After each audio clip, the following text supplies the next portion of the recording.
वांग्याचे हे कुरकुरीत काप आहे ना, साध्या वरण भाताबरोबर तसेच मसाले भाताबरोबर आहे ना, खायला खरंच खूप उत्तम लागतात बरं का.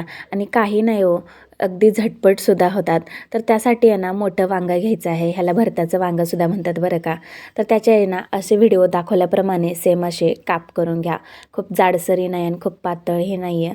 तर अशा साईजमध्ये. आता त्यामध्ये ना मसाले टाकूया. मसाल्यामध्ये आहे ना, हळद पावडर, धने पावडर, जिरे पावडर, त्याचबरोबर आहे ना थोडासा गरम मसालासुद्धा टाकून घेते. लाल तिखट, चवीनुसार मीठ टाकायचं आहे, आलं लसूण पेस्ट आणि सर्व मिश्रण मसाले आहे ना वांग्याच्या कापला आहे ना चोळून घ्यायचं आहे आणि अगदी 10 मिनिटासाठी आहे ना असंच बाजूला ठेवून द्यायचं आहे. म्हणजे जे काही मसाला वगैरे आहे ना ते त्यामध्ये आतमध्ये मुरला जाईल, तर त्यासाठी. वांग्याच्या कापला सर्व मसाले चोळून झाल्यानंतर आहे ना अगदी रेस्ट करायला सुद्धा ठेवून दिलं होतं. तर आता घेऊया फ्राय करायला. फ्राय करण्यासाठी आहे ना 1 वाटी रवा घेतलेला आहे.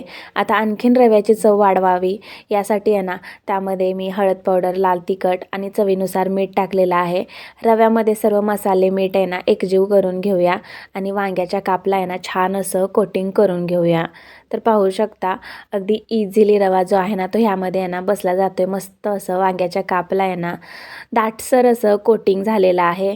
तर एक एक करून सर्व कापला कोटिंग केलेला आहे आणि आता टाकायचं आहे तव्यावरती भाजण्यासाठी. तर तेल टाकलेलं आहे आणि सर्व असं वांग्याचे काप भाजण्यासाठी सोडून देत आहे. आलटी पलटी करून आहे ना दोन्ही बाजूने वांग्याचे काप कुरकुरीत होईपर्यंत आहे ना भाजून घ्यायचे आहेत. आणि गरमागरम वरण भात तसेच मसाले भात सोबत आहे ना ही वांग्याचे काप कुरकुरीत असे एन्जॉय करू शकता. आवडल्यास एक लाईक नक्की करा. धन्यवाद.